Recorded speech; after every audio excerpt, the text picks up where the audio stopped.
The world can seem upside down at times, which has set me on a journey in search for love, truth, and ultimately personal freedom. I'm on a mission to help people find peace and healing so that each of us as individuals and ultimately the collective can be free from whatever keeps us stuck and skews our view of just how beautiful this life can be. Welcome to the Mack Show.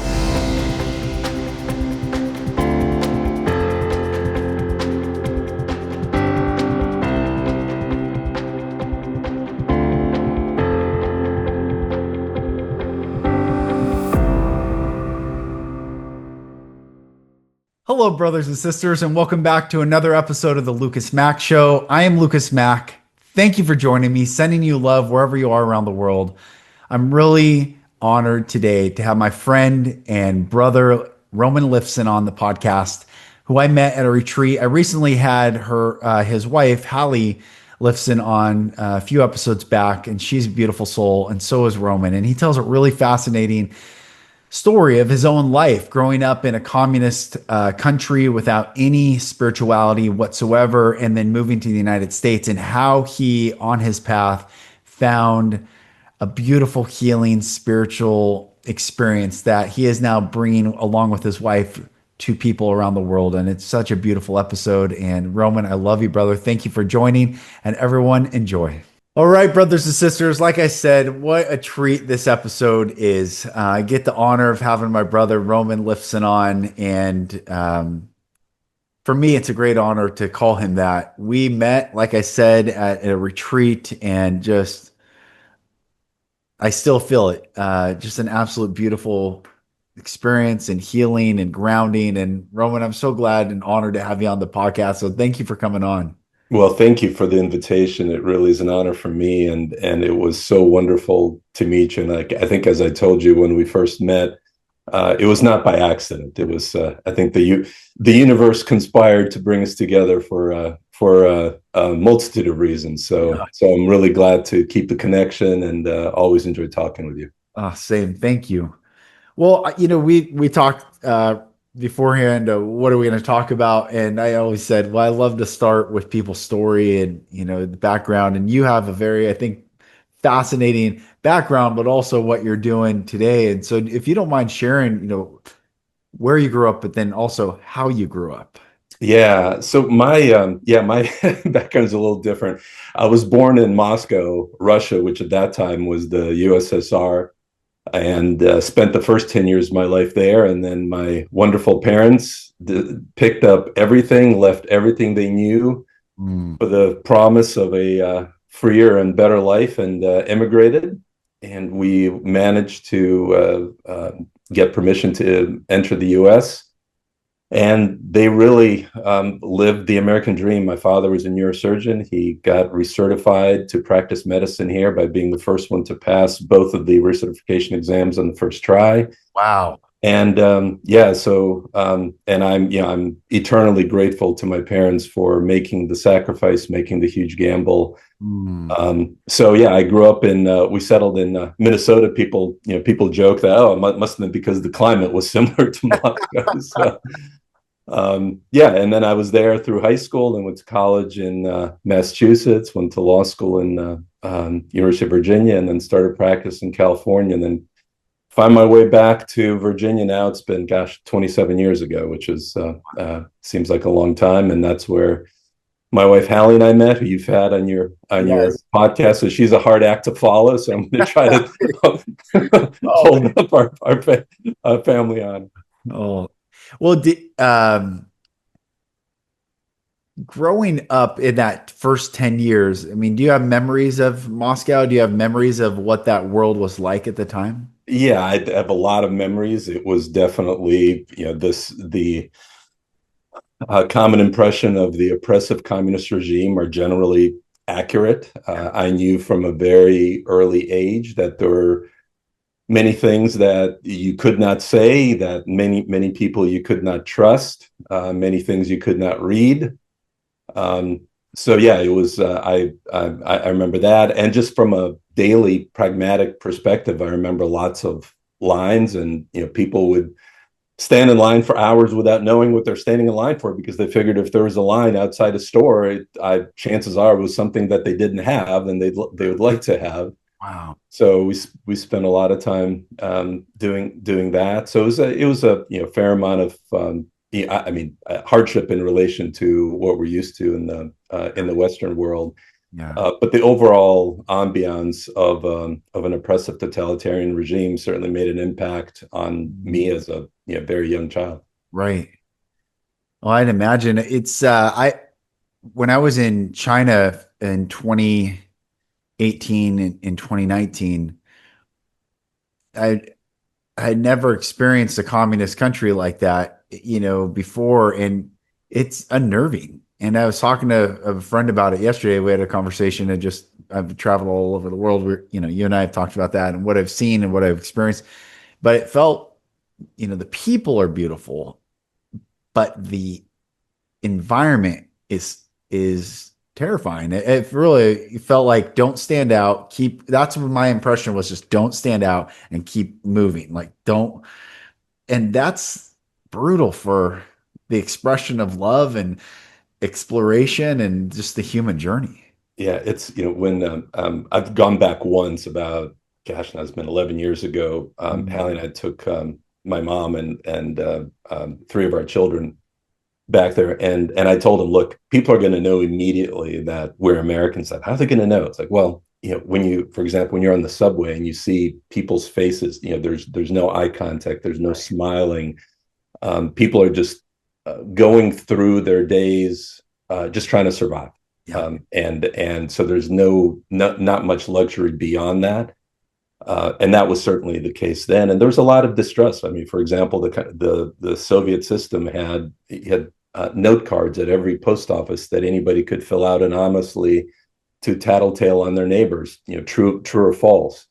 And there was a lot of well-founded fear that everyone was being watched, everyone could be watched, and could be pursued for acts that are innocuous. And what we're seeing right now in Russia is a return to very much that environment.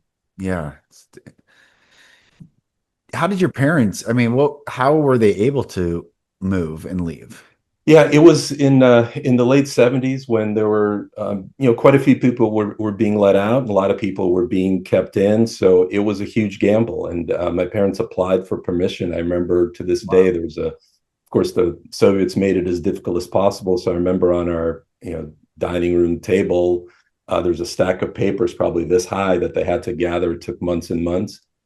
And then once you submit your application, it's sort of like burning the ships, because the system and everyone knows that you've applied and you're persona non grata. And Wow. if you get stuck, as my parents' best friends got denied and they were stuck there for an extra 15 years, it was a huge gamble. And then when we got out, our first stop was in Vienna for 6 days, and then we spent 4 months in Rome applying for entry to the United States. So that was the process. What a journey. What a journey. And I don't know if I recall. So how did they end up choosing though Minnesota out of all the places? Yeah. So when we got out, both my parents wrote to every American they'd ever met through their work, which weren't many because it was very much of a closed country. My mom was a simultaneous translator, so she traveled abroad 3 times before. And then my father happened to serve as a host to a doctor from Minnesota who came to visit the hospital where he worked several years before. And that Dr. Burton, responded that yes, they actually had a fellowship open and invited my dad to join. So that's how we wound up in Wow. Minnesota. Amazing. Talk about synchronicities and divine paths, coming together.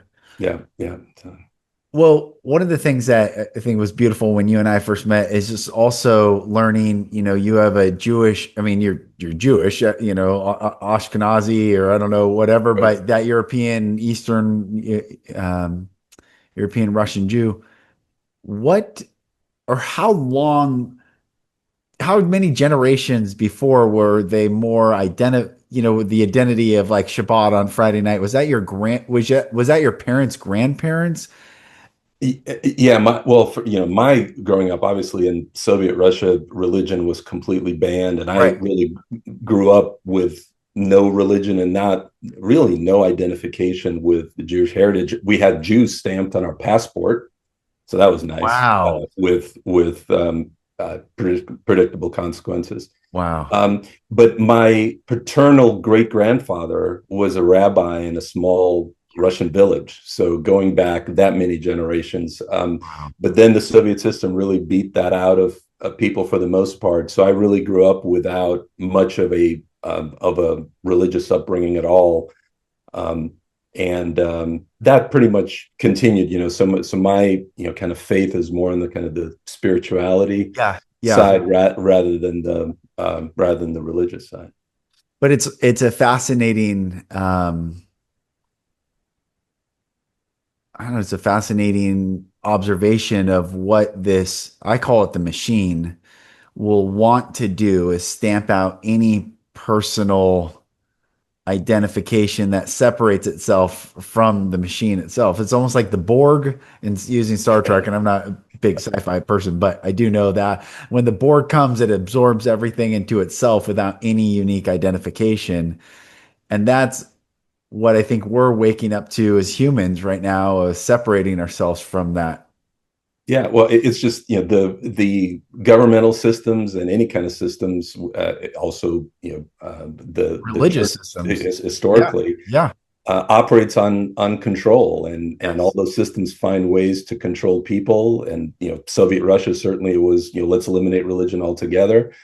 And there are various ways how the institutions really stifle people in order to exercise control. Hmm. Well, how did it? So you're growing, you move, then you're 10 or 11 in the United States, which is a complete opposite system where it's all freedom for the most part. And how how is that contrast affecting you? And what were you thinking when you got here? Yeah, it was a wonderful change. I mean, we came completely bought in. Our views that we were leaving one country and we're going to fully integrate in the new country. We didn't expect the country to adapt to us. We felt it was our obligation to adapt to it, Yeah. and very grateful for the opportunities and the freedoms that it provided. So I obviously from a standard of living perspective, it was a huge improvement even from the start, but just even more so just from the perspective of general day-to-day freedom, where you didn't have to worry about what you said and the state coming after you for that. So yeah, so uh, uh, it was a wonderful transition, certainly with its challenges. That I came as a 10-year-old, middle of the Cold War, from a country that was generally reviled at that Right. point. Right. But I think what I found is that when people quickly recognized that I was here really to make America our home, I was very much welcome in all respects. When did you, or how did soon upon getting here did your accent go? Yeah, I was fortunate in two respects. One is I have a language ability, just because I mentioned my mom was a translator, so I definitely have that. But I really came at exactly the right age. I was Mm. old enough to retain my native language, but I was young enough to pick up English really, really quickly Mm. and not have an accent. So what we saw is kids who came over when they were 7 or 8, they learned English immediately, but they almost as immediately forgot their native language, Ah, as opposed to kids who came when they were maybe 12 or older. They still learned they retained their native language, but it took them longer to learn English, and they would always have the vestiges of an accent. So I was really fortunate with the timing. that is cool. And That's I came and I went immediately into an American inner city public high school, and I'm a firm believer in the best way to help kids learn whatever language is to immerse them in that language, mm. instead of allowing them to be in a English as a second language classroom, because then they don't really learn the language very well. Yeah, that's amazing. So when along your journey did you decide you wanted to go into law? It was in college. I was, mentioned my father was a physician. He loved medicine. He certainly uh, taught me that medicine is a very hard road. He was not in any way discouraging me or encouraging me. And then when I got to college, I realized that really my interests were more on the philosophy, political science, Mm, constitutional law side, yeah. as opposed to biochemistry. I joke that I kind of gravitate towards the kind of classes where there weren't really right or wrong answers, where I could Right. talk my way through things. That's awesome. And so I think what's interesting, just when you and I chatted, I'd love you to share this, is at what point or what did it take for you to crack open an awareness to any spiritual exploration or awareness or relationship with something outside yourself? Yeah, that's a great question, and it really took a while because for up until a pretty few years ago, I was leading what I'd call a pretty linear life. It was go to school, do well in school, get a good job, excel in the career, and really work within the confines of what kind of the regular world is, without much understanding or much introspection about what else is out there. And Mm. I credit my wife Hallie for really broadening our perspective, including my perspective. And slowly, by being in environments where people really were connecting on a authentic level, where they were really there to help each other and to really get to the crux of their souls, as opposed to just um, living what I kind of call the Facebook and Instagram lives, Yeah, where yeah, oh, everything is great. I win at everything. right. There are no problems. All that. I really found um, healing and wonderful where people would come together and really share deeply what also troubles them and what concerns them and what worries them, and not just their wins but also their losses, their insecurities, and those types of connections um, to me really built the authenticity and the trust, and really expanded my view of what's out there, and really came to an understanding of that there are forces in the world that we don't necessarily see or touch, but that they nevertheless exist. Yeah. And having been raised by Eastern European parents, where, like, as I mentioned, the goal really was to survive. There really wasn't a luxury of, like, let's study our navels and Right, see right, what else is there. right. It was very much of a pragmatic existence that didn't go beyond kind of the daily survival. So it was a departure for me to go outside of that and really explore these other realms. And it's been just a wonderful transition for me personally and for our relationship. Are your parents still alive? You mentioned you went back to Moscow with your mom. Yeah. My mom's living. My dad died early from cancer at age 59, totally unexpected. He was really healthy, so that came out of the blue. So that was a Mm. huge loss for us. I'm sorry. But my mom, knock on wood, is doing great. She lives in Richmond near us, Wow. and Wow. it's Cool. wonderful. Yeah, yeah, Well, why I asked that is how has it been for her to observe you on this path? yeah. It's a good question. Maybe you should have her on the podcast. Ask her that I mean, question. it's so interesting, right? To see the son go down that path and then expand beyond. I'm sure it's Yeah, something, whether she's talked about it or not. That'd be interesting to hear. yeah. She's. I think she just revels in the opportunities that our life has allowed for us. I think um, she just wants her son to be happy. She wants her grandchildren to be happy. She doesn't pretend to understand everything that we do. But I think what she's seeing is me in a really good place, in a really wonderful marriage, Yeah. and that I think that's all that any parent parent wants, which is now that we have, Hallie and I have 5 children in their 20s. That's really all that we want for them. We don't necessarily need for them to follow our footsteps. Right. Right. We just want them to pursue their paths. Hmm. Well, let's talk about the path that you've been on because it's amazing, and the blessing that you were and are to me when we met, and Hallie being there, and just the blessing that she was and is. Um, I mean, I can feel it right now. It's just like we could be there now in that time or here.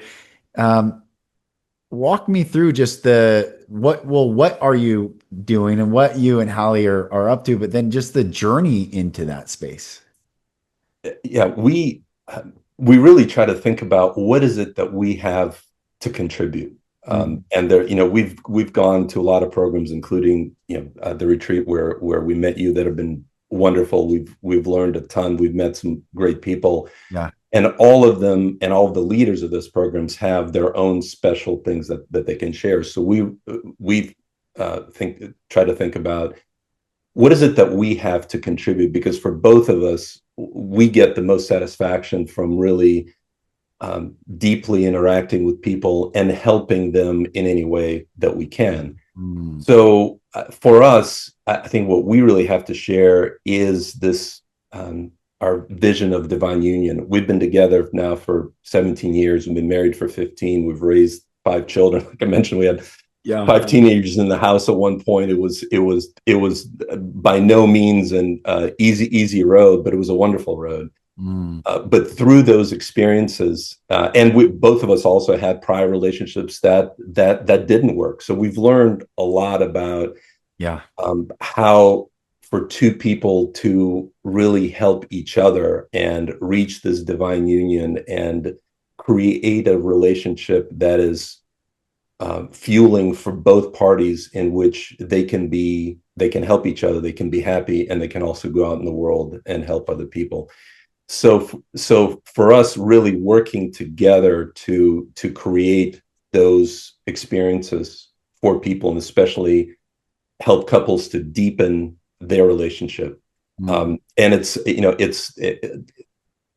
it's not only for people who are having problems. I mean, we meet a lot of couples who think, oh no, we don't need that because we're great, we're getting along.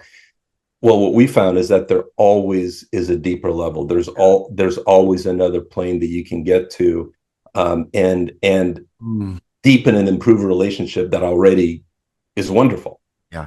So we work with practices and rituals to do that, and we do it in two main ways. One, we have a 6-week online container called the Alchemical Union, where we take couples through practices, and I spend part of that time with just the men, Hallie with the women, and then we bring everyone together. And Mm, then that feeds into week-long retreats that we host. We just did one in Greece. We're doing one in the next iteration is in Costa Rica in November, where we invite couples to really deepen in those practices in a magical place where things just land differently when you're doing those rituals overlooking the Aegean Sea or the Pacific. right.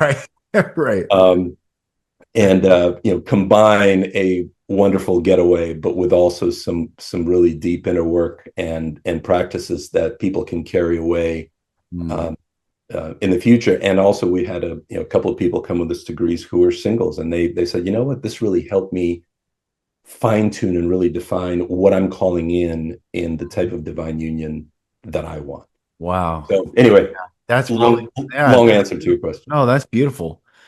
Um, I think what keeps us from exploring, and I know this is not unique thought to me, but I think that what keeps people from exploring and going deeper is fear. Oh, absolutely. The fear of the unknown, the fear of exploring. I mean, I did a Sunday live this morning with Gordana Burnett, and we were talking about why people don't step out of the cycles that they even acknowledge they're in, because it's a scary of, well, what am I if I don't know the familiar pattern that I've been in? And I know that it's easy to stay in it, but to go deeper, to explore beyond. And I will say, just even at the retreat, but knowing you and Hallie and knowing the work and the container and the ground, like even just hearing you, just the masculine container and groundedness that you are and the beautiful feminine energy that she is, there's really, it's rare for a person or a couple to explore and deepen in any aspect of their life without a guide, without someone who can say, we're creating a safe space and you can explore and go deeper. And it's not weird. And there's no shame. Nothing's right or wrong. You're just learning. And I think people who have yet to open themselves up to that experience because fear is holding them hostage are really missing out on the most beautiful potential that they're not even aware exists yet, you That's know?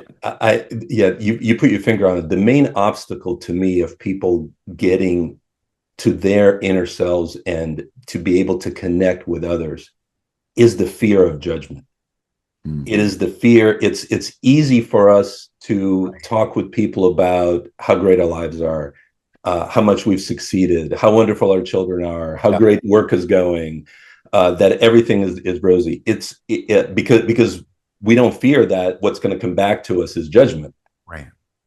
It's harder for people to talk about, yeah, here's what I'm really worried about, or here's where I've failed and I disappointed myself or I disappointed my family.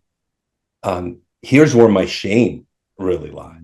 Those are scary conversations. The reason they're scary is because what we fear that will come back to us is not compassion or curiosity, but judgment. Yes. And whether it's because people don't understand, or more likely it's because people think, oh, okay, well then I can get a leg up on this person because um, he just revealed a vulnerability, or he just revealed something that's not quite wonderful Yeah. in his life. So what we try to do is really to move people from competition to cooperation, from judgment to curiosity. And how much better is it if and because then if we don't fear that what we'll get back is judgment, then it's much easier for us to share those vulnerabilities, and that is essential to any kind of authentic relationship, Yeah. whether it's with friends, with your partner, with your spouse, with your children, with anybody else. Right. It's if we're living on the surface of where we don't share those things, that is a limit to the authenticity. It's when we get beyond that, when we are able to share that Mm. and to trust that what we'll get back is help and curiosity and compassion and a desire to help each other. That's when our world opens up, and we free ourselves to really share with each other. Mm. So yeah, you're exactly right that having guides who foster that environment and give people set up the environment and also provide people the tools how to do that, Yeah.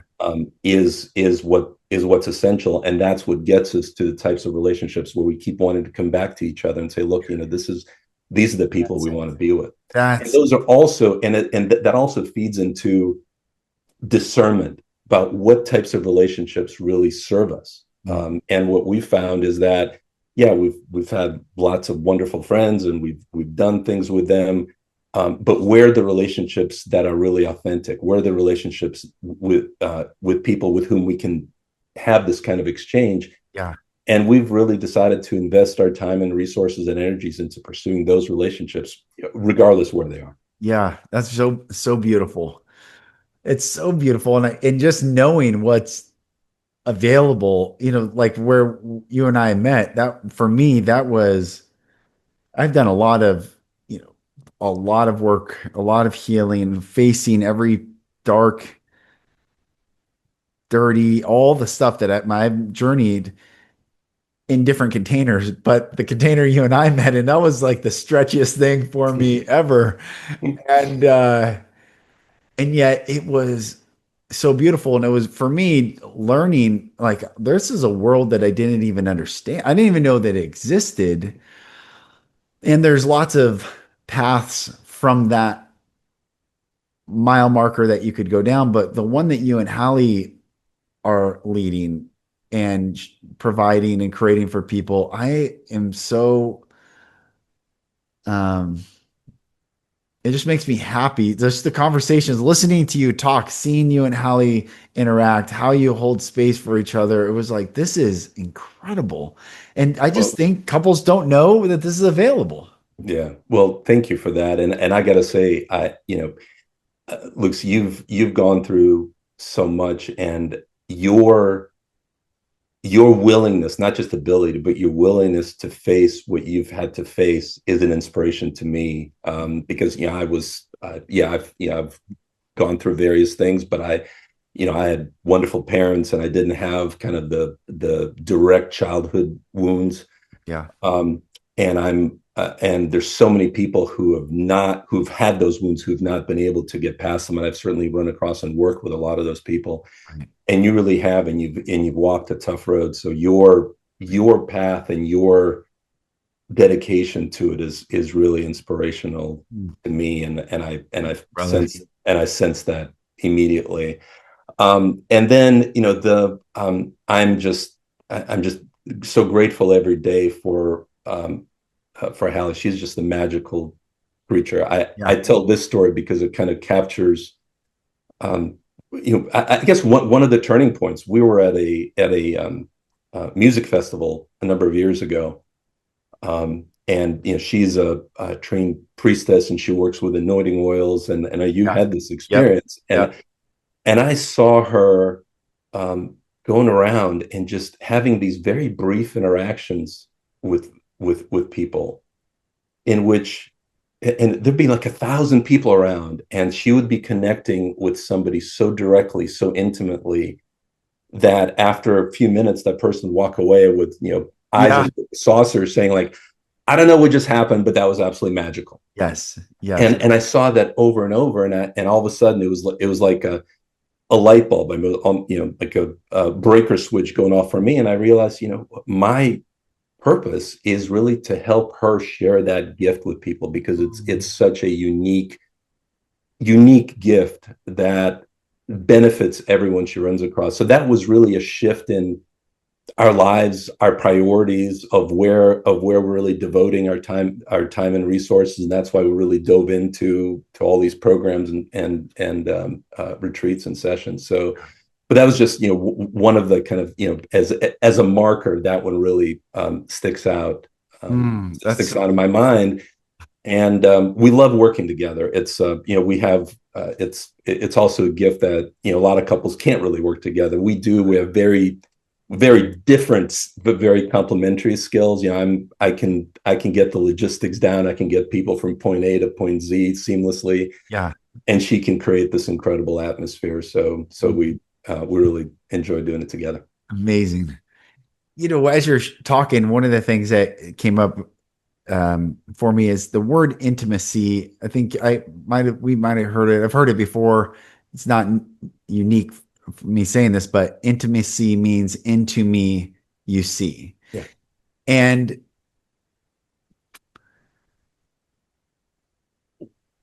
I would think if we all knew what was possible for deeper intimacy, that's what would be our true desire. And as you said, keep us coming back to that partner and wanting that relationship and deepening it. And yet there's just a void of mainstream teaching and understanding, and there's still so much shame or ignoring and like an agnostic take on intimacy, and it's either become pornography or sex or whatever, but no teaching that's readily accessible about deep, pure, beautiful intimacy. And I think the containers or what you're creating is so important, because the deeper the intimacy, the more we're known, seen, loved, heard, acknowledged, and the more we can dive into the other person who allows themselves all those things. Yeah, that's exactly right. I think, what I keep coming back to is that without that intimacy, without the authenticity, without the trust, Mm. nothing really meaningful is possible. But with that authenticity and with that trust and with that compassion, really anything is possible. Mm. And you're exactly right that whether it's the schools or society, they don't teach that. They don't teach or they don't even encourage people to really get Right. That's what I say. It's authentic. like agnostic or something. It's not. Yeah, yeah. I mean, yeah, because what do we see? We see material possessions, or we see Right. it like I said on Facebook or Instagram, people are competing for like, oh, who had the better, Right. whatever house or Right. artwork or car, whatever it is. And we see a lot of couples who who have perfectly wonderful under traditional norms marriages. They get along fine. They've raised families, but they don't have that deeper connection, and they don't even really realize that it's possible because they've been so conditioned to not go there, to not share what we're talking about, to only, and as a result, a lot of times it becomes stale, it becomes rote, people start acting more like, well, we're roommates, Mechanical and yeah. Yeah. and so what we try to do, what we do is give them tools and skills and rituals in which they can really discover what their true bond can really be. And it's so much, for most people, it's so much deeper than what they ever envisioned. Yeah. It's amazing. What are some and I guess I'm even hearing the audience go, what are they talking about? Like what are they, what's and yes, it's been a little vague, but I think it's okay right now to but we can maybe get into more specifics or particulars, but um what are some not I would say outright objections that people have that you've heard and then you bring people into the space and so I guess yeah this resistance but then once they go through it what happens to people that you've seen go through this on the other side. Yeah, well, the resistance is, number one, is like, well, we don't need it. We don't need therapy. Well, it's like, well, okay, well, it's not therapy, number Yeah, one. yeah, And what we offer, one of the things we offer are these rituals that span the gamut from something that's really short that can be done and should be done on a daily, to mm, things that are more elaborate, that are more weekly or even monthly. mm, But all of them are designed to foster this sharing of what really matters between the two people. mm. The other resistance we get, it's like, well, is this some kind of like sexual deviant cult? Or Yeah, because yeah. Yeah, whenever the word tantra comes up, it's grossly misunderstood, and people think, yes, oh, you're just creating some sex party. It's like, no, yeah. that's not I at mean all that what I it is. didn't know and I had I was like what is this thing so yeah there's all Yeah. sorts of Yeah, and I mean, yeah, I mean, tantra does involve sexual connection, but that's such a tiny part. I mean, it really is an expansion into yourself and into your relationship, and building the trust and building that authenticity. And on the far end of the program, the retreat, people remark, yeah, we've connected in ways that we never had before, and we did not know how, and we did not realize how much more there is between us that we can explore. wow. Um, Yeah. and what we do is really set people on a path for lifelong, deeper exploration, and that's what the rituals do, because different things come up, because they invite you to share. For example, one of the rituals is you share about, okay, tell me what you're afraid of. That's huge insight Yes. for one Yes. spouse to hear from the other, because Yes. we also assume that we know what the other person is thinking, and that's not the case. And also, we work with different attachment styles, because we also just intuitively expect everyone to react to things the same way that we react to things, just because Totally. that's the only thing that we know. Yeah. And when someone does not react in the way we expect, it's like, well, that's not the right reaction. Why are you doing that? Right. So we really explore the differences in people's backgrounds and attachment styles, and that flows from childhood experiences, but it can also flow from other experience like prior relationships and other kind of seminal events, Mm. with the goal being to help each person understand the other better, because that's one of our core principles. We work with these 10 core principles of divine union. One of them is the necessity to learn each other, and a huge part of learning each other is understanding our differences and why something that may not bother me may really bother her, and vice versa. Yeah. And knowing where those triggers are and knowing how to soothe them when they arise is critical. So good. I'll tell a story real quick. The most transformative, life-changing thing I ever went through was this emotional intelligence leadership program in San Diego that my Navy SEAL buddy and his wife had gone through. I heard the change in their voice. I saw the change in them. And I was at the point, I'd read the King James Bible cover to cover 7 times. I can give a dissertation on every religious path, origin, founder, denominations. I was exploring truth. I could not find healing in myself in all these paths, and I was trying to discern where's truth. And I used to pray 2 hours a day. I was striving so hard to clean myself of this feeling of dirtiness and brokenness, and it was really painful. In hindsight, man, it was so much suffering. The suicidal tendencies never left. I still hated myself. I was so judgmental. I was like a verbal assassin. Um, just a hurting person, but masked on the outside, looked happy, looked, beautiful wife and children and family and business, and blah, blah, blah. So I got invited to this emotional intelligence program, and I had decided, because I had gone to therapy, I was always earnest in my seeking. So when I was in therapy, I really went and gave it, everything. When I was in religion, when I was studied all these different paths and in different study with a Hasidic rabbi for 2 years every single week. Was it Orthodox Judaism? Was it Christianity? Who is what? Why is this? Who believes this? Why do they believe it? I mean, just exploring these different things. Therapy. Um, I will also add in, went to Tony Robbins. I went to the emotion intelligence leadership path. I went to the corporate training. I mean, I had done all these different things, and I got invited to this emotional intelligence program, and I had a true born again experience at it, where I, for the first time in my life, was surrounded by people who I felt unconditionally loved me. There was no judgment. They didn't tell me what to believe, what to think, that I'm right, that I'm wrong. They just said, "What's the most painful memories of your life, and get it out and let it out." And all these, it was so beautiful.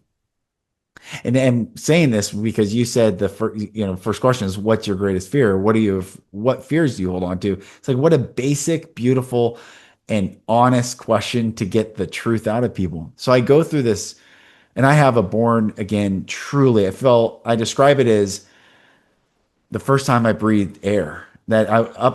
Previous to this one moment, I had only breathed water, like, and I got it out, and people are crying. I'm in this room with like 80 participants and these trainers and facilitators. And there was 3 levels to this thing. There's weekend 1, weekend 2. This born again experience thing that I described was weekend 2.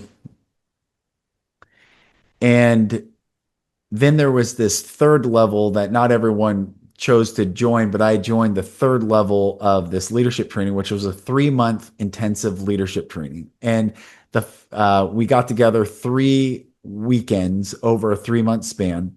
And the third weekend was secret. No one knew what this third weekend was. All the previous groups never talked about it. You were asked to commit that you won't speak about it. So I've already had the best experience of my life. And yet I asked my friend, this is funny. I was like, well, what's this third weekend that they won't talk about? Is it a sex party? Is it orgy? I'm like, I don't even know why my mind, but that is this fear. I'm only relating it back to people's fear.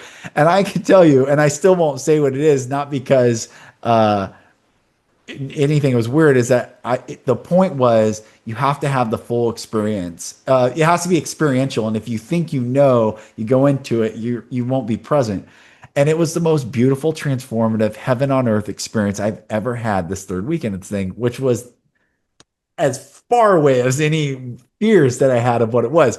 So I'm only telling that story to relate to what you're saying is like people, their first fear is so far from the reality of the experience. Yeah. Yeah. And there's just a lot of, we also deal with inertia a lot. The longer a relationship goes, maybe the more secure it is if it's going well, but also the more inertia there is, the more used we become to what we share, and more importantly, what we don't share. Yeah. So it takes, when the more inertia there is, the harder it is to get over that, to get past it, and to shift the relationship in a way that encourages each person to share those truly authentic things. And Yeah. once people do, it's the whole world opens up. Yeah. And also, I mean, what you related, just being in an environment that is supportive, that is non-judgmental, is so critical.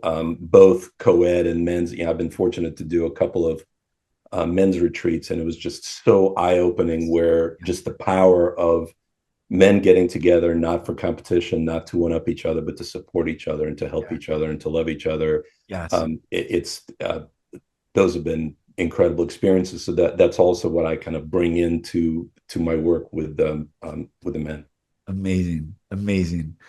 How beautiful that we met experiencing the work. You're continuing the work in your path. I'm continuing the work in my path. And we're all, I think all of us, when I say we're, I feel like all these light workers and I don't know what title we are, but these awakeners of the souls of humanity are connecting at this beautiful time to kind of the grid. I don't know if that's the Merkaba behind you or whatever that grid, but almost like blank, like a grid system over the earth for everyone, everywhere, however they can to experience. I really, what I would say, what it means to be human. What it means to be human is to have deep intimacy with ourself and others, and in different aspects.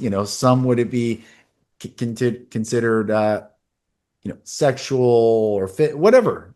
We get to know how to apply ourselves and experience ourselves in all the relationships that we so choose, and it's beautiful. Yeah, it's expanding. You're right. It's growing. It's getting much more accepted. There's still plenty of people that have not accessed it yet, that all of us can. And all of us, there's room for all of us. All of us Yeah. bring different gifts and different skills. In relationships, there are a lot of relationship gurus out there who doing good work, but a lot of them are single and can't hold a relationship. So like, okay, well, that's one angle. But um uh, as opposed to, what we can provide is, yeah, I mean, here's proof positive of nearly two Yes. decades together. So yeah, we all have things to share, and I think it's being normalized. Mhm. The more we talk about it openly, and the more we're willing to be seen as weird and woo by Yeah. by people, that's fine. And I look, I mean, I talk about this with, people I work with and other people that are not in this realm, and I do get a lot of blank stares, and Yeah. I'm fine with that. Yeah, totally. I'm really fine with that, because I've you can't drag anyone into it the same way that we're really trying to expose our children to this, but not dragging them along, but simply being open with them about, here are the experiences that we've been doing. Here's what we've gotten out of them, and putting it out there, and leave it up to them if they want to inquire further. That's something I wish I had experienced when I 100%. was in my early 20s, 100%. but better late than never. Yeah, that's right. Um, are there any standout stories that you can share where someone went in with no understanding or expectation or maybe resistance, and there was this deep transformation after? Yeah, it happens often that, when people get over kind of that initial resistance, the initial reluctance, and it usually comes, almost always comes from, I just don't know how well this is going to be received Mm. by the people in the room, or most importantly, by my spouse, my partner. Yeah. And when the first time they share that and they get what they get back is what they're hoping for, which is curiosity, not judgment, it really opens up the floodgates. Mm. One of the other experiences that I thought was really potent for me specifically, we were in a couples program where we took turns holding space for each other. And when I was holding space for Hallie, that was like my normal thing. That's kind of my go-to. That's Yeah. the stable, reliable rock, the masculine. That's it, which is also kind of what I always thought I was expected to be by Mm. society and everything like that. So that was not a stretch. What was really impactful is when we switched roles, Mm. and when she was able to hold space for me, and intellectually I knew that she could do it, because she's been through a lot. She's incredibly powerful and smart, and so Yes. intellectually I knew that she could do it, but experiencing it Mm. was a complete shift, and that really That's brought up the difference between knowing and feeling. mm. And knowing and feeling that, yes, I have a partner who can hold that for me, so that I don't have to be that rock 100% of the time. Because look, I mean, there are times when I need help, Yeah. and knowing that I can rely on her for that. And most recently, in a one-on-one workshop that I did, what also I realized is that that's not an imposition on her. That's a gift to her, because it allows her to step into her power, and Mm. allows her to really um, exercise all of her abilities. So which was also a shift, because I'm like, no, I'm not imposing by if I ever need to. It's like, look, I really need to download something. Are Yeah. you available for it right now? Yeah. Um, so that those have been really cathartic. Mm. So beautiful. Well, do you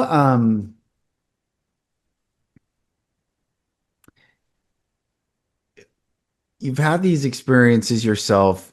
You guys are living it out. I can attest to the beautiful and powerful and safe um, containers that you both are. What was your dream? Like, what would you love this work to continue into as you guys do these sessions in Costa Rica and beyond? Yeah, it's really a marriage of our passions for this work and also for travel. We've loved travel. We One of the things that we've done for years is take small groups to the most wonderful places around the world in a way that removes all of the um, logistical complication of people. We just want people to show up and enjoy, and because we're along for the ride, that's kind of our value proposition, that, as many of our guests have said, look, all I had to do was just show up and everything was taken care of. And we really enjoy creating those experiences, where, with the goal being that our guests can devote 100% of their time and energy to enjoying the experience, to enjoying the adventure, to enjoying the people that they're with. Awesome. So combining that with these types of retreats where, yeah, we go to these phenomenal places where everything's taken care of, but we also layer on top of that this additional transformative work. And we do it differently from most programs, because most programs that we've been in, which again have been great, Yeah. but they've been like kind of boot camp. You're in session from 7:30 in the morning till well after dinner, Yeah. and you're kind of exhausted, and even though you may be in this beautiful place, but you don't have time to actually go and enjoy the beautiful place. Right. So we do it differently. We'll have a transmission in the morning and one around dinner time, and the rest of the time is there for you to just enjoy where you are, and That's cool. also to That's integrate those sessions, because it's really important to have that time to really let those transmissions sink in. And when you can do it in a gorgeous place, that really works. So the comments we got from our guests in Greece, the term that came up over and over was spaciousness. They really loved having that time to take a breath, to look out over the Aegean, to just relax and enjoy, go explore, and because that integration is working during that time. So our goal is to expand and do more and more of those programs, to go to all these beautiful places that we know like the backs of our hands, and really bring those experiences to people, and help them come home rejuvenated and on a more authentic and trustful path. Man, that's cool. Another thing that you shared about the container, that you're always holding space and container, and that's the masculine. But when Hallie held that for you, and just the difference that made on you. I used to lead men's retreats called the Vulnerable Hero Experience, and I'd have 6 men come, and it so powerful, so life changing. It's really cool. The stories. There's 2 children alive from a marriage that was restored from that, and I got to officiate the wedding renewal and stuff. Just beautiful things that happen. But one of the things, and it's experiential, so they don't know what they're signed up, and I don't tell them at all what's coming next. So it's just boom, boom, boom, this whole experience. What I do, there's 6 men that come through the retreat. I buddy them up with the right person I think should be, their partner. And then I buy all the most premium food that you can have access to, but they have to prepare it. And in this retreat, so I'll have organic fillets and all this like great food would bring in, but the guys cook it. And why they do it is a pair will cook all the meal for breakfast and all the meal for dinner. Lunch is taken care of for people, but the breakfast or dinner, the one pair cooks everything, prepares everything on the table, and then serves every single other guy, the facilitators that work with me, and the 4 other guys. And the guys that receive, so this is about receiving and giving. The guys that are receiving cannot do anything other than eat what's on their plate. So if they want salt, or if they want more something to drink, more coffee, they have to ask. And then the groups rotate. So each guy will have a session to receive and ask for help, and then to give. And it is this is like just the basic thing of the retreat, but it's so impactful because most men have never been able to receive or even ask. And so it triggers, and most men, some of the men feel uncomfortable serving other men. There's this dynamic. So as you shared your personal experience of getting to receive from Hallie, I just know, and I can imagine, and how beautiful that was and healing that was for you to have that with her. Yeah. Well, first of all, sign me up for your experience. That sounds absolutely fantastic. I absolutely would love to do it. Oh, and hopefully, whoever my partner is a much better chef than I am. That's part of the fun. That's part of the fun. Yeah. Well, so as an aside, on Hallie's and my second date, I cooked dinner for her. And I made her a stir fry, and that was the last time that she asked that I cooked dinner for her. That's hilarious. And so not long after that experience, she actually threw away the wok that I used. So that's how good my cooking is. Some guy out there listening to this is like, that was real strategic, well played. Exactly. That's right. That's right. Yeah. But no, I like I mentioned before, the power of men being together in a cooperative way is so impactful and so beyond what I had anticipated before I went into my first men's retreat experience. And it was 12 of us with 3 of the facilitators and 9 guys, and we spent 48 hours together. Wow. And it was incredible how connected and tight we were after just 48 hours. And it was so great. We just scheduled a reunion. So we had a reunion, and we're going to do it again. So there's great power in that. So I really try to bring that some of those lessons to kind of the first couple of weeks of the alchemical union that we do the online to work with the men. Amazing. And even when we're at the retreats, and we have a chef who's going to cook all the work. Nobody's relying on me to cook.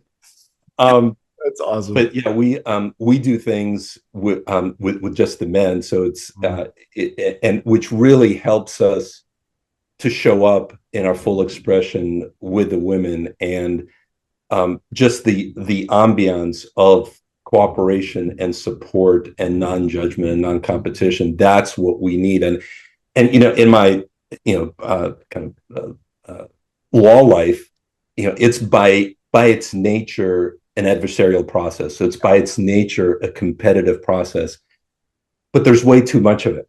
We as lawyers forget that our highest and best use is being counselors and advisors and problem solvers, and too many of us become problem creators and conflict creators. And too many of us think that that's really what we're being paid for. So it's really, for me especially, it's such a shift to step into an environment where we're there not to compete with each other, but to help each other. Yeah, beautiful. It's so beautiful.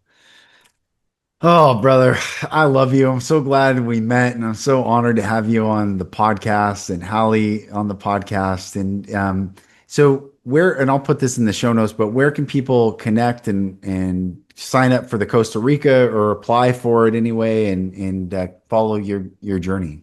Yeah, the best place is our website, which if you put in the show notes, it's mythicadventuretravel.com, just MYTHIC adventuretravel.com. Also on Instagram, Hallie's a really good follow. It's just Hallie, HALLIE, Lifson, LIFSON, and I'm Roman Lifson. And she also, I think she talked to you, she runs a 7-month women's temple that's hugely transformative. But those are the great place to connect with us. And we really curate these, I hate the term curate, it's whoever used, but we really vet people for our experiences carefully, because we want to make sure it is a good fit. Yeah. And we also want to make sure that that the group is cohesive, because whenever you're in a small group, if one person is not quite aligned, it can really affect the whole environment. Yes. But yeah, I'd encourage anybody who's interested in reaching out. We love doing this, and we're happy to connect. Amazing.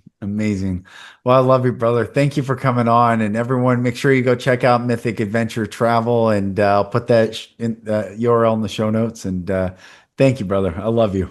Thank you, Lucas. Love you too. I can't wait for our next opportunity to be together, and just absolutely love this connection. Awesome. Thanks, man.